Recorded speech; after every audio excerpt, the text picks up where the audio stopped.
Chapter 28. To my great relief, the boy appeared to learn something from our close shave in the old town square.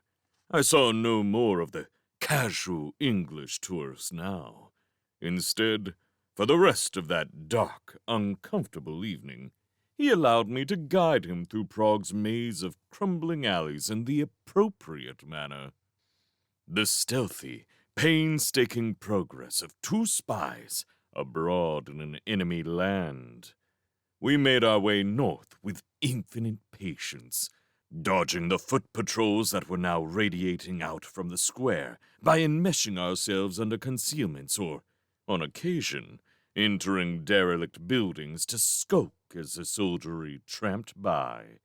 We were aided by darkness and the comparative scarcity of magical pursuit. A few foliates tripped across the rooftops, flashing out questing pulses, but I diverted these easily without detection. Beyond that, there was nothing. No demi-afrits unleashed, no djinn of any capacity. Prague's leaders were heavily reliant on their unobservant human troops, and of this I took full advantage. Less than an hour after we had begun our flight, we had crossed the Vltava on the back of a vegetable lorry and were making our way on foot through a region of gardens towards the castle. In the great days of the Empire, the low hill on which the castle stood had been illuminated each day at dusk by 1,000 lanterns.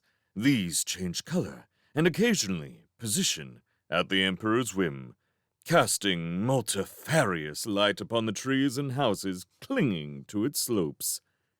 Now the lamps were broken and rusted to their posts. Except for a few feeble orange spots that marked out windows, Castle Hill was dark before us, enfolded by night. We came at length to the base of a steep flight of cobbled steps. Up above was Golden Lane. I glimpsed its light glinting high against the stars on the very edge of the cold black slab of hill.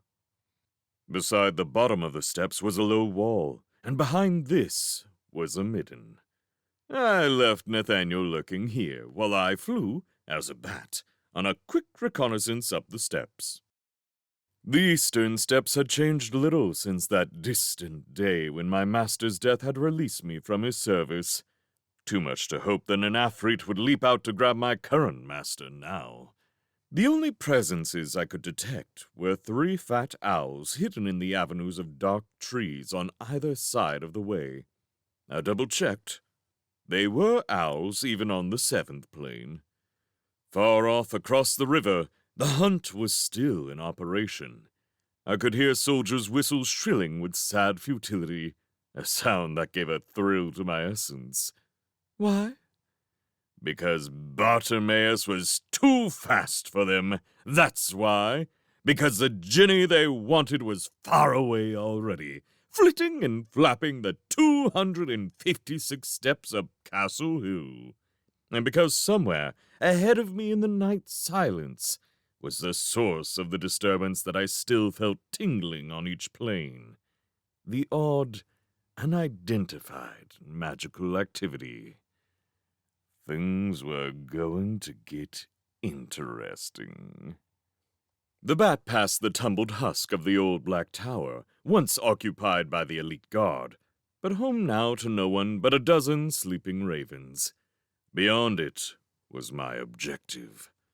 A street, narrow and unassuming, walled by a series of humble cottages, all tall, stained chimneys, small windows, cracked plaster fronts, and plain wooden doors leading straight onto the road. The place was always like this, even in the great years. Golden Lane worked under different rules. The roofs, always sagging, were now beyond repair, a mess of warped frames and loose tiles. I settled on an exposed rib of wood on the inmost cottage and surveyed the street.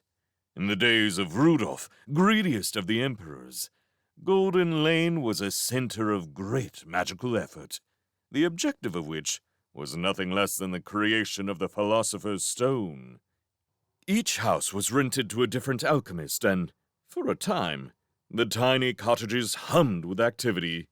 Even after the search was abandoned, the street remained home to foreign magicians working for the Czechs. The government wanted them close beside the castle, where it could keep an eye on them. And so the situation remained, right through to the bloody night where Gladstone's forces took the city. No foreign magicians dwelled here now. The buildings were smaller than I remembered, huddled together like seabirds on a headland. I sensed the old magics still seeped into the stonework, but little that was new. Except the faint tremoring on the plains was stronger now, its source much closer. The bat looked about carefully. What could it see? A dog ferreting in a hole at the foot of one old wall, a lit window fringed by thin curtains. Inside it, an old man hunched beside a fire. A young woman in the glare of a street lamp, walking carefully along the cobbles in high-heeled shoes, perhaps making for the castle. Blank windows, shut casements, roof holes and broken chimneys, litter blowing in the wind. An upbeat scene.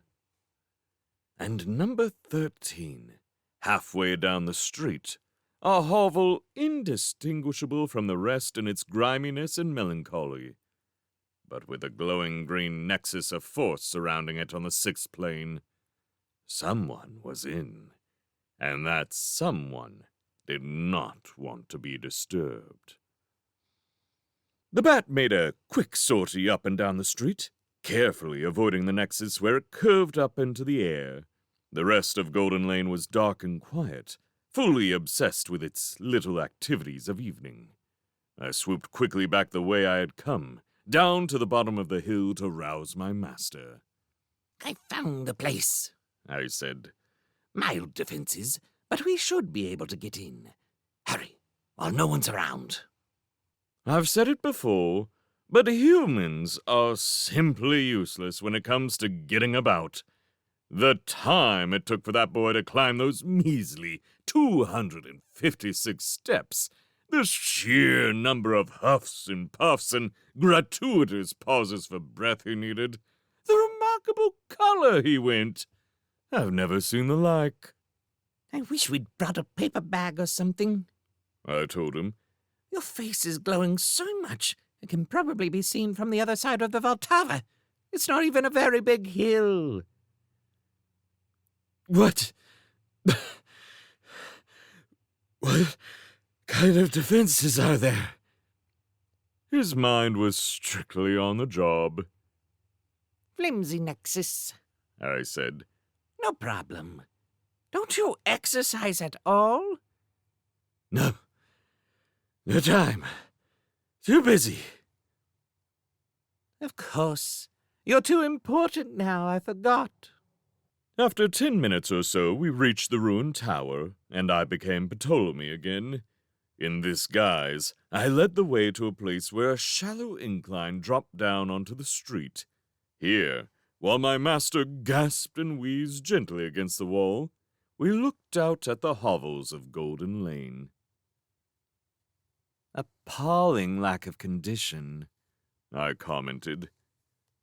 Yes, they should knock them all down. Start again. I was talking about you.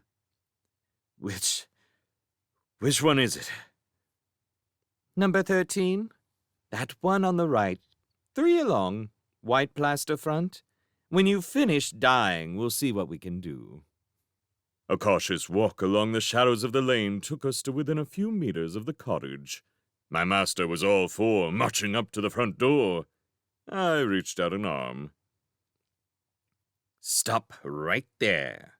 The nexus is directly in front of you.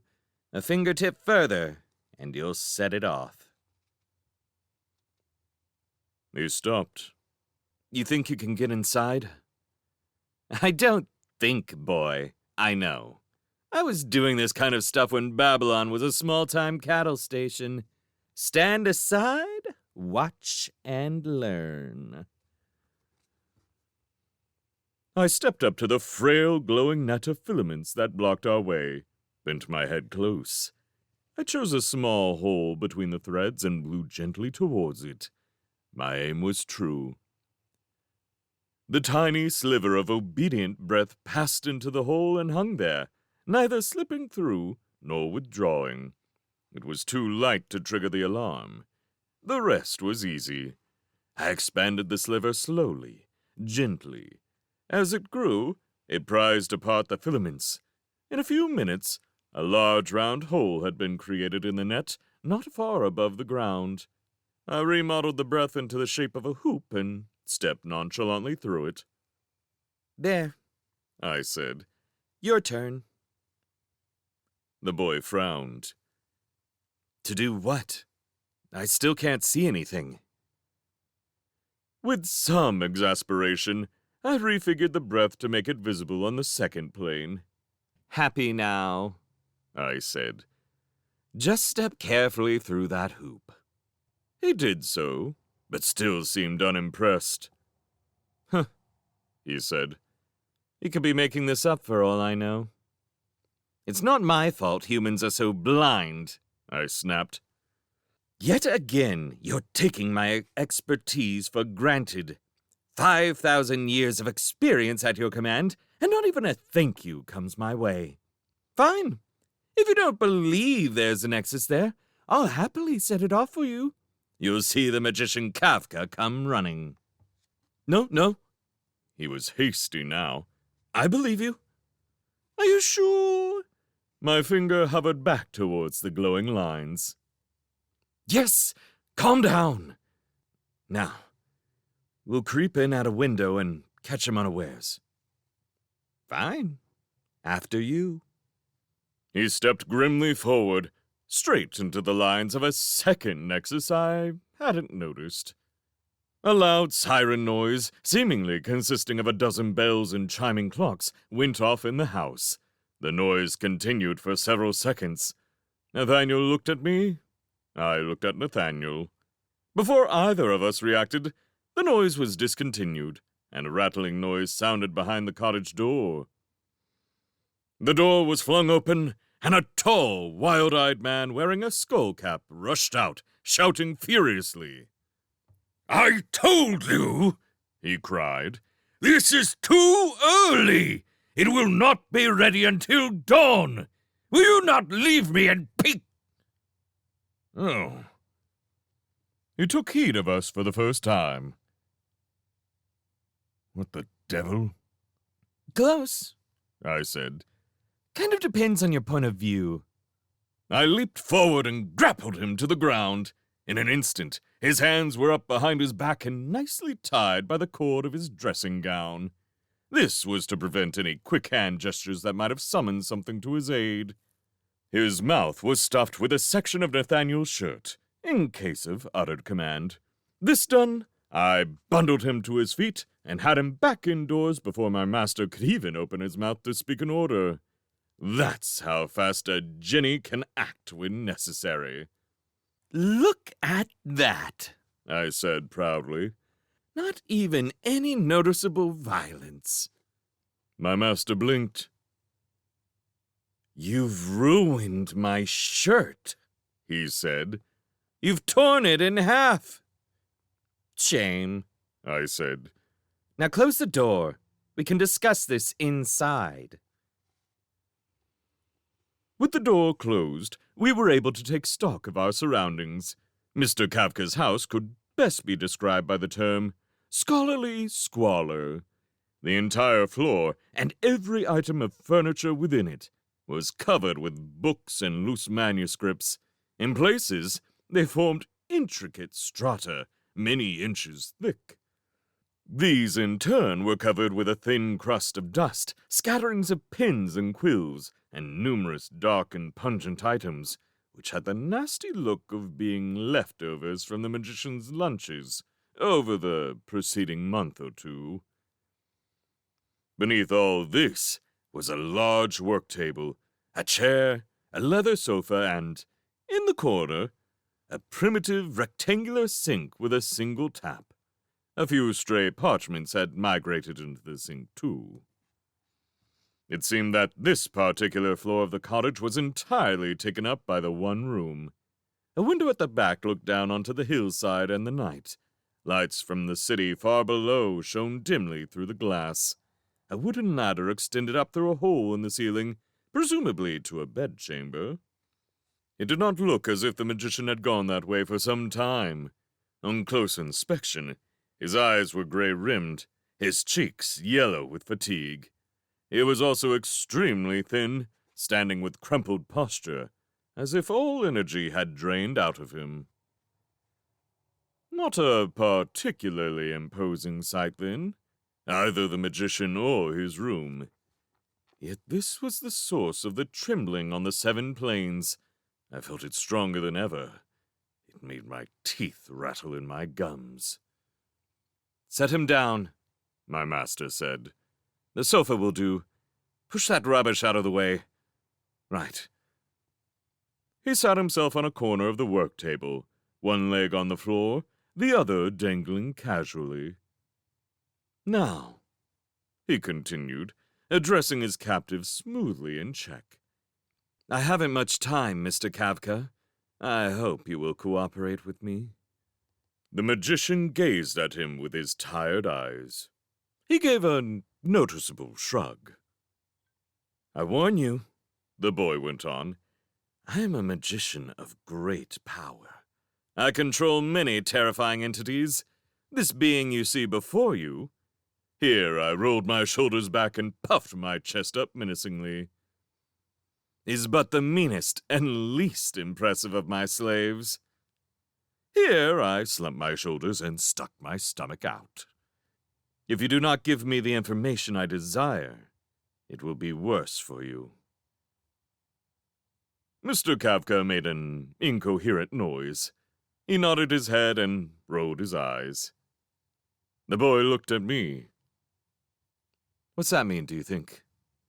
"How do I know? I suggest removing the gag and finding out." "All right. But if he utters one syllable of any kind of spell, destroy him instantly."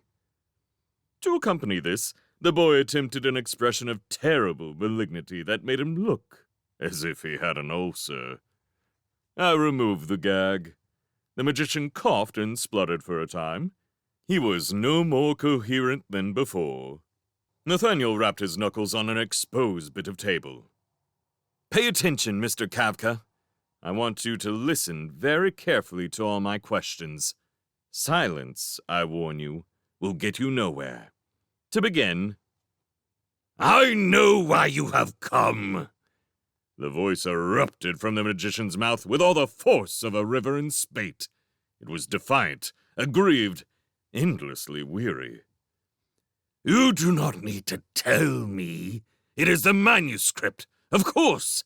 How could it be anything else when I have applied my all to its mysteries for the last 6 months? It has eaten up my life during this time, see? It has robbed me of my youth. My skin shrivels with every scratch of the pen. The manuscript, it could be nothing else."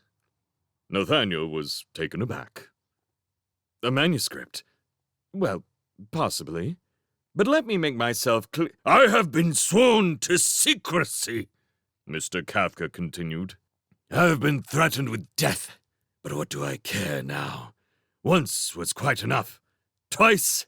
That is impossible for any single man. See how my energy has withered." He held up his bound wrists against the light. They were stick-like and shaking, the skin so thin the light shone through between the bones. "That is what he has done to me. Before this, I burned with life." "Yes, but—" "I know exactly who you are," the man continued, speaking over my master as if he did not exist. "An agent of the British government. I expected you in time, though not, I admit. Someone so young and hopelessly inexperienced. If you had arrived a month ago, you might have saved me. As it is, it means little enough. I care not." He gave a heartfelt sigh. It is behind you, on the table. The boy looked back, reached out and picked up a paper. As he did so, he cried out in sudden pain, dropped it instantly. Gah! It's charged! A trick! Don't show your youth and inexperience, I said. You're embarrassing me. Can't you see what that is? Anyone with eyes could tell you it's the center of all the magical activity in Prague. It's no wonder it gave you a shock. Use that Ponzi handkerchief in your pocket and study it more closely. Then tell me what it is. I knew already, of course. I'd seen such things before. But it did me good to see that trumped-up boy shivering with fright, too startled to disobey my instructions, wrapping his hand in his flouncy kerchief and picking the document up again with the utmost care. It was a large-scale manuscript, cut from calfskin, no doubt stretched and dried in accordance with the old methods. A thick, creamy parchment, beautifully smooth and crackling with power. This power came not from the material, but from the words upon it.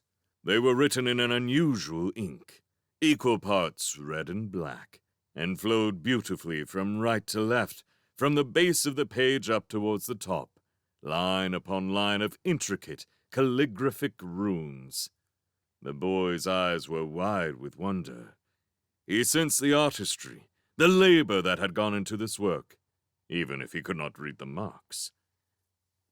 Perhaps he would have articulated this astonishment if he'd been able to get a word in, but the magician, old Kavka, was still singing like a canary, good and true.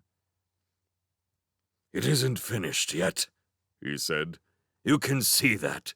Another half lines need to be added. A full night's work before me.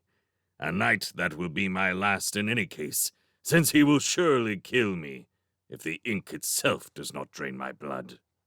You see the space at the top? That small square box. His employer will write his own name there. That is the only blood he needs to expend to control the creature. It works out very well for him, oh yes. Less so for poor Kavka." What is his name? I asked. Best to get right to the point, I find. "The employer?" Kafka laughed, a harsh sound like an insane old bird. "I do not know. I have never met him." The boy was still staring at the manuscript in a daze. This is for another golem, he said slowly. It'll be put in its mouth to animate it. He's giving the paper his lifeblood, which will feed into the golem. He looked up at Kafka, with horrified wonder on his face. "Why are you doing this?" he asked. "It's killing you." I made an urgent gesture. "That's not what we need to know," I said. "We've got to find out who. Time's running out and dawn's not far off." But the magician was talking again, a faint dullness in his gaze suggesting he no longer saw us clearly. "Because of Karl, of course," he said. "And Mia. I have been promised their safe return if I create these things. You must understand that I do not believe this, but I cannot give up the one small hope that I have. Perhaps he will honor it. Perhaps not. Probably they are already dead." He broke into a hideous, racking cough. "In truth, I fear this must be so." The boy was blank. "Karl? Mia? I don't understand." "They are the only family I have," the magician said. "How sad it is that they have been lost. It is an unjust world. But when you are offered a chink of light, you climb towards it. Even you, accursed Briton, must understand that. I could not ignore the only chance I had to see their faces again. Where are they? Your family? Nathaniel asked. Ha! The magician stirred at this. A brief light flared in his eyes. How do I know? Some god-forsaken prison ship? The Tower of London? Or are their bones already burned and buried? That is your province, English boy. You tell me. You are from the British government, I suppose. My master nodded. The person you seek wishes your government no good. Kavka coughed again. But then, you know this. That is why you are here. My government would kill me if it knew what I had done. They do not want a new golem created in case it brings another Gladstone down upon Prague, wielding that terrible staff. I take it, the boy said, that your relatives are Czech spies? They went to England? The magician nodded. And were captured. I heard nothing of them. Then a gentleman came calling, said his employer would restore them to me, alive, if I revealed the secrets of the golem, if I created the necessary parchment. What could I do? What would any father do? Uncharacteristically, my master was silent. Uncharacteristically, I was too. I looked at Kavka's emaciated face and hands, his dulling eyes, saw in them the endless hours spent stooped over his books and papers, saw him pouring his life into the page on the small off chance that his family might be returned to him. The first parchment I completed a month ago, Kavka said. That was when the messenger altered his demands. 2 golems were required now. In vain, I argued that it would kill me, that I would not live to see Mia and Carl again. He is cruel. He would not listen. Tell me about this messenger, the boy said suddenly. And if your children are alive, I will return them to you. I guarantee it. The dying man made a great effort. His eyes focused on my master. Their dimness was replaced by a searching strength. He appraised Nathaniel carefully. You are very young to be making such promises, he whispered. I am a respected member of the government, Nathaniel said. I have power. Yes, but can you be trusted? Kavka gave a heavy sigh. You are British, after all. I will ask your demon. He did not look away from Nathaniel as he spoke. What do you say? Is he trustworthy? I puffed out my cheeks, blew hard. Whew, tricky one. He's a magician. By definition, he'd sell his own grandmother for soap. But he's marginally less corrupt than some of them. Possibly. A bit. Nathaniel looked at me. Thanks for that ringing endorsement, Bartimaeus. You're welcome. But rather to my surprise, Kavka was nodding. Very well. I leave it to your conscience, boy. I will not live to see them in any case. In truth, I am worn away. I care not a fig for you or him. You can go on tearing each other's throats out until all Britain lies ravaged. But I will tell you what I know, and let that be an end. He began to cough weakly, his chin low against his chest. Be assured of one thing. I will not complete this manuscript now. You will not have two golems enlivening the streets of London. Now that is a pity, a deep voice said.